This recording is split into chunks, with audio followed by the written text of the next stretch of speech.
Hi, my name is Mark Faber. I'm a battalion chief with the Friendswood Volunteer Fire Department. Tonight we're going to create a video for you on fire prevention and education. I'm going to talk about a few points and I've got a few things to show, and then we'll walk into the fire station and show some areas where there are issues that could also occur in your house. The first thing is for the kids. This is a lighter. Everybody has one, something similar to this in their house. This is an adult tool. This is not a child tool. If children play with lighters like this and matches, bad things could happen, such as the video that you're going to see right now.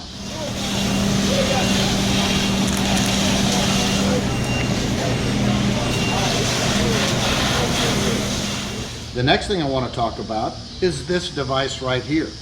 This is a simple battery operated smoke detector. You should have a series of these in your house. This one can be obtained from just about any retail outlet in the area. These are about $7 to $10 and they run specifically on 9-volt batteries. You may have smoke detectors in your house that are hardwired to your alarm system. Those also work very well. But the difference is this one operates independently from the wiring in your house. So it's very important to replace the battery on this smoke detector twice a year. Once when you go on daylight savings time and once when you go off daylight savings time.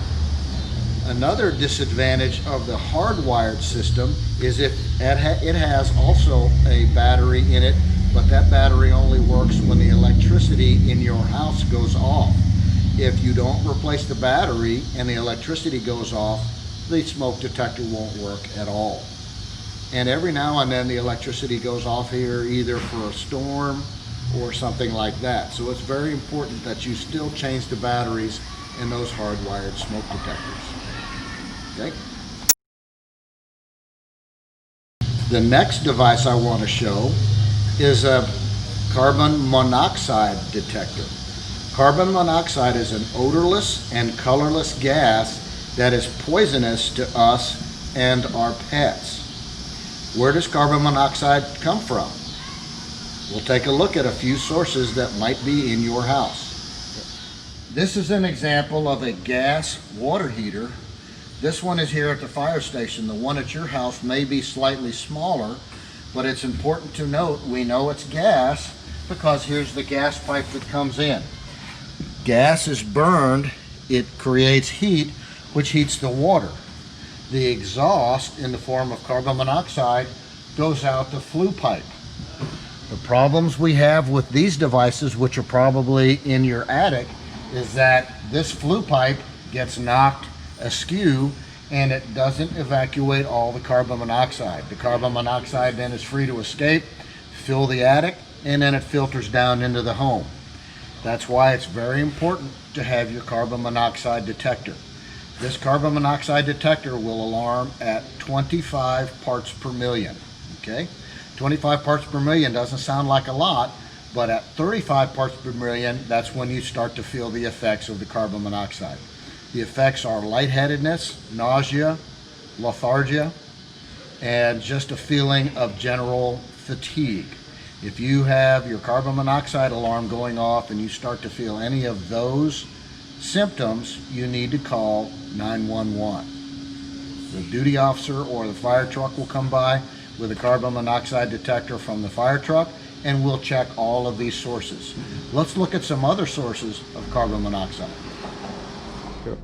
Another source of carbon monoxide is your gas stove.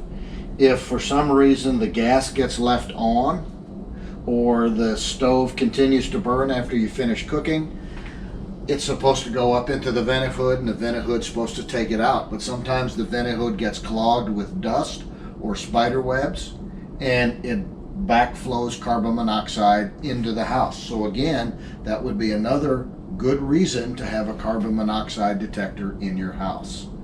Another source of carbon monoxide is your gas dryer. Everybody likes to have clean clothes, and they like to have clean clothes immediately, so they put them in the dryer. The dryer does a good job of that. But again, if the vent on the backside of the dryer gets clogged, it will push carbon monoxide into the living area. So it's very important to change the batteries on your carbon monoxide detector twice a year, just like the smoke detector. Okay. Go. These are things that I wanted to point out to make your house the safest house in Friendswood. Remember, change the batteries in your smoke detectors. Even if they're hardwired, they're still backup. Have carbon monoxide detectors if your house has gas. And we talked about the sources of gas. The gas water heater, the gas dryer, and the gas stove. And change those batteries when you change the smoke detectors. The last thing I want to talk about is exit drills in the home, called EDIT, exit drills in the home. The kids will be able to tell you they have fire drills at school on a regular basis. They're supposed to have somewhere between 12 to 15 fire drills a year. But rarely do we ever have fire drills at home. You should practice a fire drill once a month with your family at home. How do you do that? You push the test button on the smoke detector, and everybody goes to their pre-designated meeting place. That could be the mailbox out front, that could be the large tree, that could be the next door neighbor's house, but everybody goes out of the house and they meet there, and that lets everybody know that everybody is safe. And then somebody calls 911 from their cell phone. Very important. Exit drills in the home. The last thing I want to mention is the Friendswood Fire Department is volunteer, and we're always accepting applications for new volunteers. We'll train you, we'll clothe you, we'll feed you during incidents, we'll provide workman's comp insurance, we'll provide you all the gear that's necessary. All we're asking for is your time. It's a great volunteer job. It's tough work. It's not for everybody. But if you're looking for a challenging volunteer opportunity, the Friendswood Volunteer Fire Department can help you with that. Feel free to contact me if you'll call our main number at 281-996-3360 and either leave a message on the voicemail or talk to one of the secretaries, and they'll get the information to me. I will get back with you as soon as I can, and we'll get you to where you need to go.